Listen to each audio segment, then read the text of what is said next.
Hi. இப்போ இருக்கிற காலகட்டத்தில் ஒவ்வொரு வீட்லேயும் வந்து வயசானவங்க இருக்காங்க. அவங்களால எந்திரிச்சு நடக்க முடியாது. சில பேருக்கு வந்து ஸ்பைனல் கார்டு பிரச்சனை, படுத்தாங்கன்னா எந்திரிக்க முடியாது. சில பேருக்கு கால் கீழே வைக்க முடியாது. போன் உடஞ்சிருக்கும். இல்லை சம்டைம் வந்து ஆக்சிடென்ட்டு அந்த மாதிரி இருக்கிறவங்க எந்திரிச்சு வெளியே போகணும், நிறைய ஆசைப்படுவாங்க. வெளியில் போக முடியாது, சாப்பிட முடியாது, பாத்ரூம் போக முடியாது. இதுக்காகவே இந்த ப்ராடக்ட் நமக்காக வந்திருக்குங்க. இந்த ப்ராடக்ட் நேம் பார்த்தீங்கன்னா ட்ரான்சர் லிஃப்டிங் வீல் சேர். இந்த சேர் பத்தி நம்ம பார்ப்போம். இப்போ இது ஈஸியா ரிமூவ் பண்ணிக்கலாம். இது ஃபுல்லா ரிமூவ் பண்ணிட்டு பெட்ல இருந்து இந்த சைடு இருப்பாங்க பேஷண்ட்டு. ஸோ இவங்களை இப்படி உள்ள உட்கார வச்சுட்டு இதை லாக் பண்ணிக்கலாம். Easy care. ஸோ இன்னொன்று பார்த்தீங்கன்னா இங்கே ஒரு சுவிட்ச் கொடுத்துருக்காங்க, அப் டவுன்.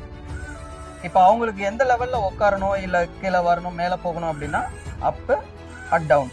ஸோ அது போக வீல் வந்து ஸ்மூத்தாக ஆக்சஸ் பண்ணுற மாதிரி கொடுத்துருக்காங்க. இப்போ நம்ம வெளியில் எடுத்து போய் விட்டுட்டோம் அப்படின்னா இந்த வீல் வந்து இப்படி லாக் பண்ணிக்கலாம். ஸோ இப்படி லாக் பண்ணிட்டோம்னா வீல் அட்ஜஸ்ட் பண்ணிட்டு ஆகாது, கரெக்டாக ஃபிட்டாக நிற்கும். சரி, ஃபுல்லாகவே வந்து ஈஸி கேர் தான், பிரச்சனையே கிடையாது.